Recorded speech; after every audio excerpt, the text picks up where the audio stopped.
देश के लिए शर्म की बात है, दुर्भाग्यपूर्ण घटना है कि जो आस्था हम लोग जिस आस्था के साथ करोड़ों लोगों की आस्था देश और विदेशों में भी लोग रह रहे हैं सनातन को जो मानते हैं, और वहाँ इस तरह घटना घटी हुआ है, हम समझते हैं कि दुर्भाग्यपूर्ण है। और ये दोबारा ना ऐसे हो, कोई इस तरह की ज़रूरत कोई नहीं करे, जो कोई इस तरह हिमाकत नहीं करे। इसके लिए सरकार को और जो भी हमारे सामाजिक संगठन हैं सबको एक होकर के उन व्यक्तियों को कठोर से कठोर दंड देना चाहिए ताकि इसकी पुनरावृत्ति ना हो।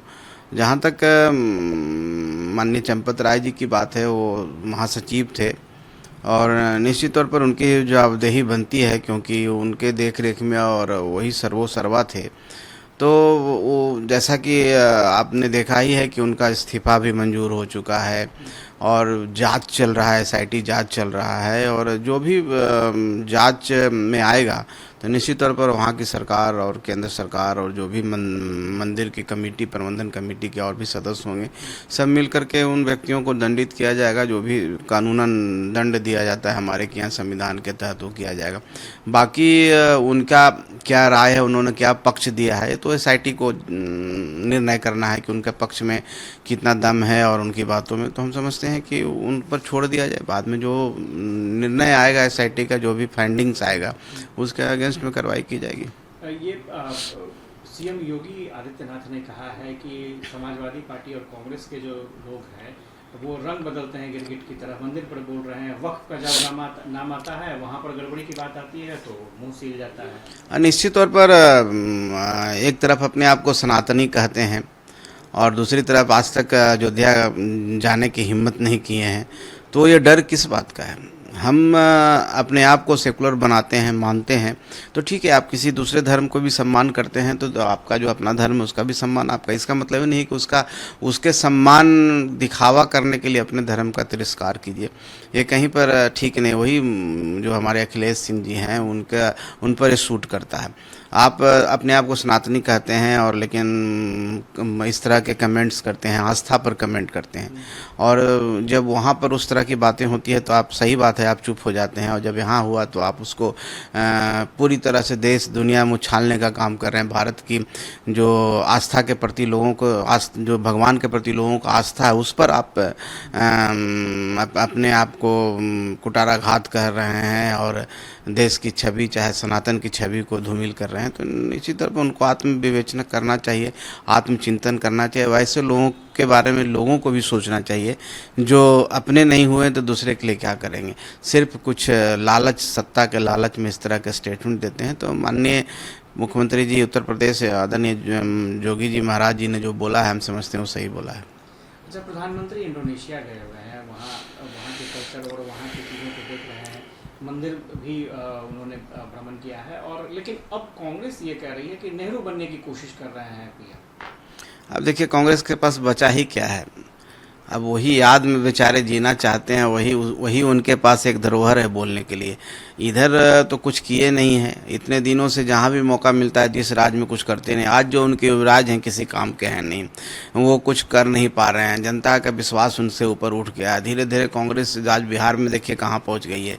वो पार्टी जो कभी राज्य में थी, सत्ता में थी, सत्ता के केंद्र बिंदु थी, आज 6 सीटों पर सिमट गई है।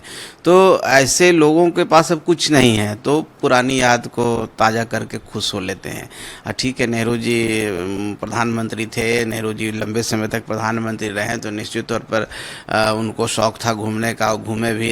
देश में क्या क्या उन्होंने 370 का भी साफ दिया, पीओके का, जो हमारा आज भी हम दंश झेल रहे हैं और हमारी जो धरती दूसरे के पास है, तो वो तो किन क्या दिया हुआ है? नेहरू जी का ही जो इंटरनेशनल पॉलिसी था उसी का देन है।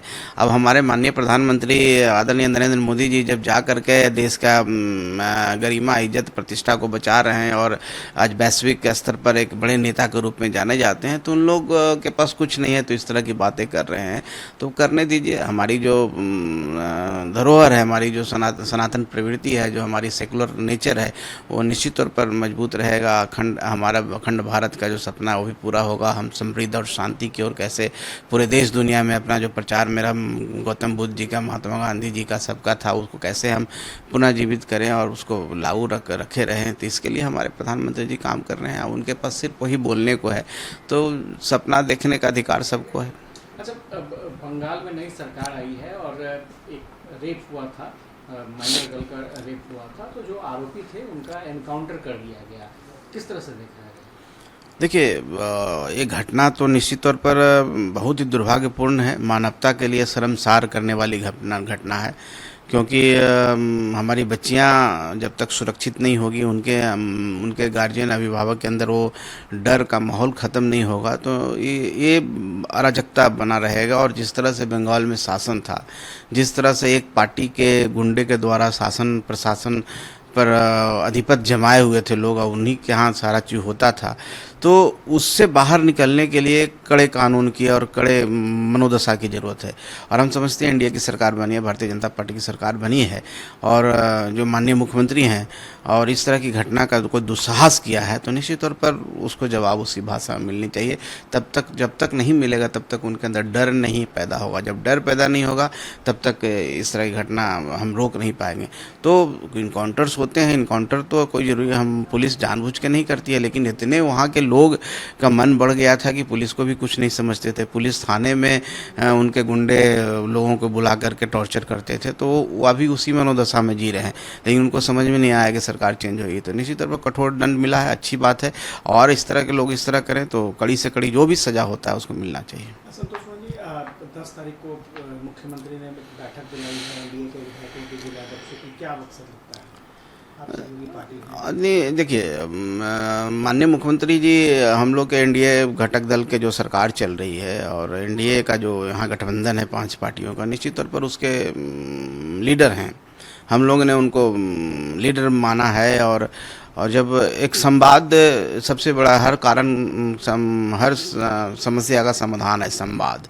तो माननीय मुख्यमंत्री जी ने संवाद स्थापित करने के लिए, लोगों से बात करने के लिए, जो माननीय मंत्री हैं, जो प्रदेश अध्यक्ष हैं, राष्ट्रीय अध्यक्ष हैं, जिला अध्यक्ष हैं, सभी पार्टियों का, सबसे मिलेंगे, बात करेंगे, तो निश्चित तौर पर सब समन्वय, जो आपसी समन्वय है वो बनेगा, जो ग्राउंड पर दिखेगा। और भी कार्यक्रम, साझा कार्यक्रम भी होंगे, तो ये अच्छी पहल है, मैं इसका स्वागत करता हूँ। 100 दिन का जो समय सरकार का हो रहा है, क्या लगता है, सेटिस्फाइड है? सब चीज़ बैलेंस रूप में चल रहा है?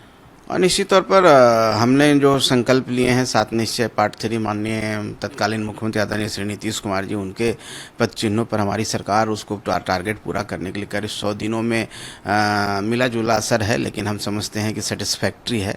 कुछ कुछ मुद्दे ऐसे हो सकते हैं जहां पर कुछ परेशानी हुई है, लेकिन हम ओवरऑल अगर कहेंगे तो सेटिस्फैक्ट्री है। और उस 100 दिनों को हम लोग याद करके उसको हम लोग ने क्या पाया, क्या खोया, और हमारा आगे का टारगेट क्या होगा, तो एक फिर से एक विवेचना करके आगे बढ़ने के लिए और अच्छे तरीके से बिहार के विकास को कैसे हम और सुदृढ़ कर सकें, मजबूत कर सकें, और जो हमने जो वादे किए हैं, जो हमने संकल्प लिए हैं, उसको कैसे पूरा करें, तो उसके लिए भी एक कमिटमेंट होगा और उसको हम पूरा करें। को लगता है कि उसमें काम करने के उस क्षेत्र में काम करने, देखिए, सबसे बड़ा मुद्दा तो रोजगार है, और उसके बाद शांति है, भ्रष्टाचार पर कैसे काबू पाएं, और कैसे यहाँ ज़्यादा से ज़्यादा निवेश हो। जब निवेश होगा तो रोजगार होगा, रोजगार होगा तब बिहार में जो हम सोच रहे हैं कि हम अग्रणी 5 राज्यों में बिहार को शामिल करें, तो जब तक इन्वेस्टमेंट नहीं होगा, आप इंडस्ट्री नहीं आएगी तब तक। लेकिन उस ओर हमारी सरकार ने कदम उठा लिया है, और यहाँ पर लोगों ने अपना इंटरेस्ट दिखाना शुरू किया है, उद्योग घरानों ने। और जैसा कि आप देख रहे हैं कि जो सैटेलाइट सिटी बन रही है, वहाँ 7 लाख करोड़ का इन्वेस्टमेंट आने की बात हो रही है। तो और भी आप गया के इलाकों में देखें, चाहे हर क्षेत्र में, हर जिला में कुछ न कुछ इन्वेस्टमेंट हो रही है। तो हम लोग ने शुरुआत की है, थोड़ा समय लगेगा, अभी इंफ्रास्ट्रक्चर भी डेवलप हो गया है।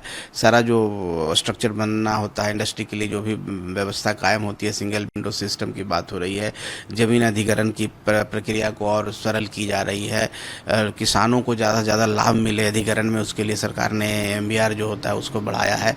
तो हर तरफ हम काम कर रहे हैं, और आने वाला समय 1-2 साल में आप देखेंगे इंडस्ट्री आना शुरू होगा, यहाँ को लोगों को रोज़गार मिलना शुरू होगा, तो अपने आप यहाँ खुशहाली आएगी, और प्लान जो होता है वो बंद हो जाएगा। और हम समझते हैं कि लॉ एंड ऑर्डर की समस्या, रोज़गार मिलने पर जो युवा कुछ हमारे भटके हुए हैं वो भी मुख्यधारा में जुड़ेंगे, तो भी उसमें भी कमी आएगी।